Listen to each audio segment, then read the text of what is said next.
Ashley Collins, aka the Aunt of Dragons. Welcome to my YouTube channel, the Breakup Diaries. So, we're going to talk about Am I Racist?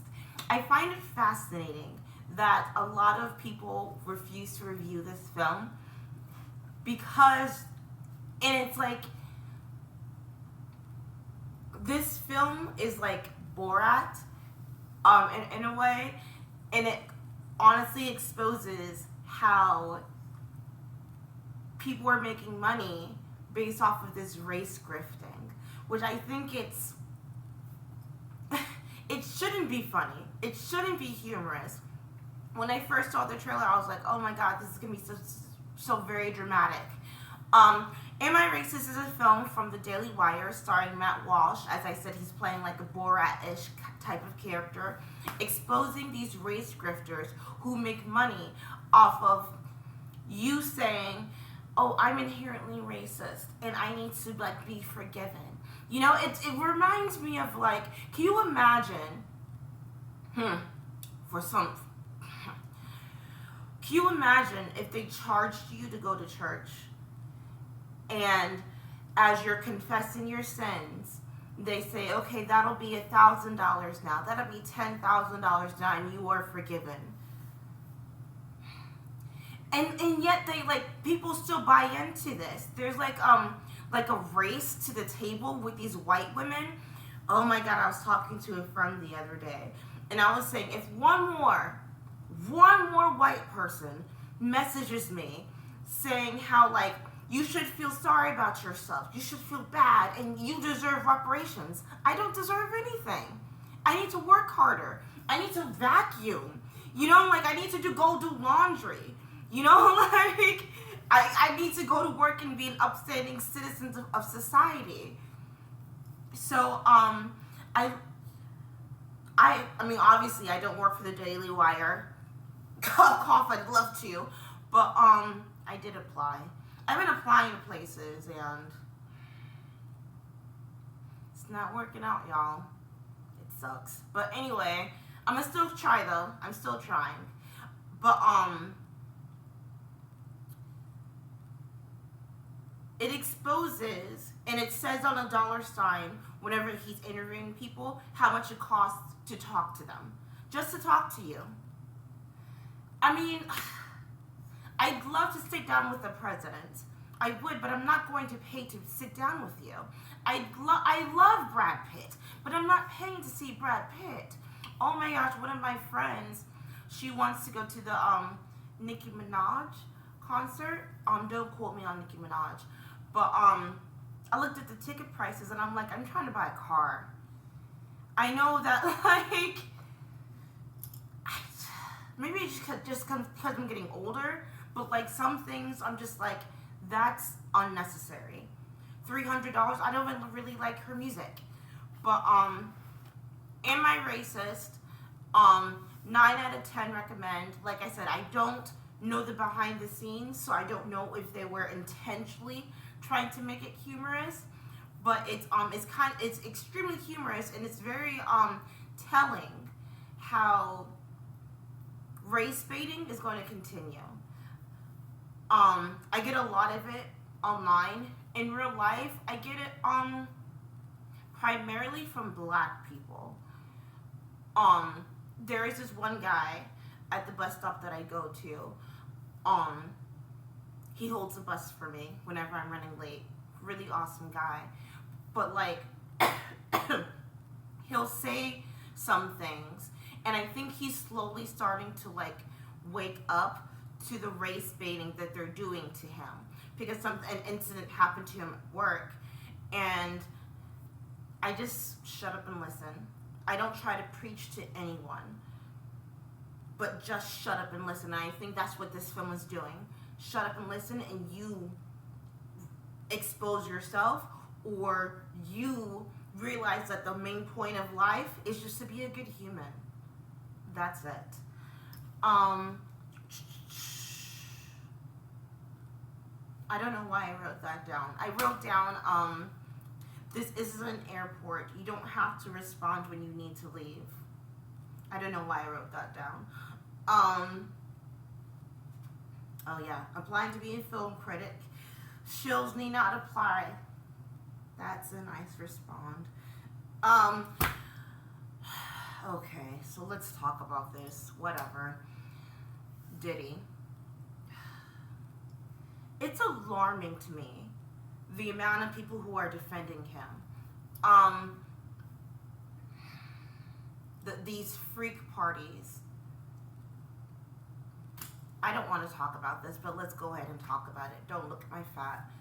I unintentionally went to a freak party in college. I'd heard rumors, but I didn't think it was true, because I was like, oh no, these guys are like, they're really nice. They're really cool. And obviously it happened.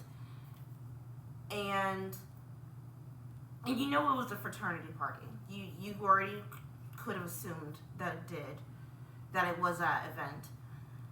And it's very alarming to me, the amount of people who are defending Diddy just because he's black. And everyone's like, oh, what about Epstein's list? And it's like, yes, we've been saying that for years. What about Epstein's list, you know? Diddy just got sloppy. And Suge Knight was like, I'm snitching on everyone, you know? And also you have to keep in mind that they have to go to do deep investigative looks into the accusations. So you can't just accuse someone today and then tomorrow they'll be in jail. No, it takes years. So they've been investigating him for years, right? The baby oil memes is making me extremely uncomfortable, and maybe it was because of the situation that I went through. I'm having a hard time laughing at it. I'm trying to laugh at it, but as I was stating, the amount of people defending being like, oh, they're just trying to get him down because he's a black man. It's like, okay, it doesn't matter the race or the ethnicity. Drugging a woman and waking up while they're having sex with you is never pleasant. And I hope that no one relates to that. I sincerely hope that no one relates to that, and I sincerely hope that happens to no one. But yeah, I'm having a hard time laughing, and I'm having a hard time having empathy for him. If he snitches, I hope that he does, and I hope that, you know, he repents. It's a you could tell I was bored at work yesterday. It's a different kind of gay from the 80s and 90s.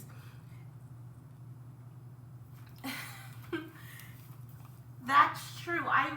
I've been pondering,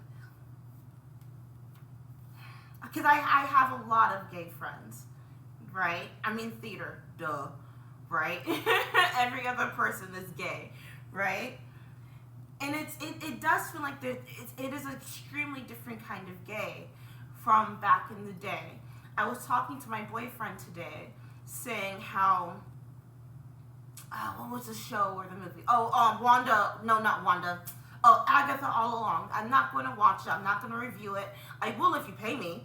I'll review it if you pay me. But how they're like saying how it's the gayest show ever, and I'm like, what does that matter?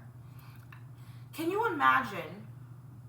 I already feel uncomfortable going to job interviews and filling out the bubble black. I'm like, what does it matter? I'm here. I don't feel comfortable filling out the bubble. I'm a female. I'm here. Am I qualified for the job or not? Right? And can you imagine going to a job interview or going to an audition and them being like, who do you like to have sex with? That's none of your business. That's none of your business who I lay with. Am I qualified or not? And it's so dumbfounding to me how many gay people think it's such a big of a deal. I see you look gay, you act gay, and we all know the stereotypes. I'm not trying to be rude or disrespectful, but like, we all know the stereotypes. And I don't care if you sleep with Aldi, Publix, or Walmart. There's an Aldi's bag right there. Like, it shouldn't matter. That's such an uncomfortable question. Who do you like to sleep with? It doesn't matter. You don't need to know if I have a boyfriend or a girlfriend. Did my audition crush or not?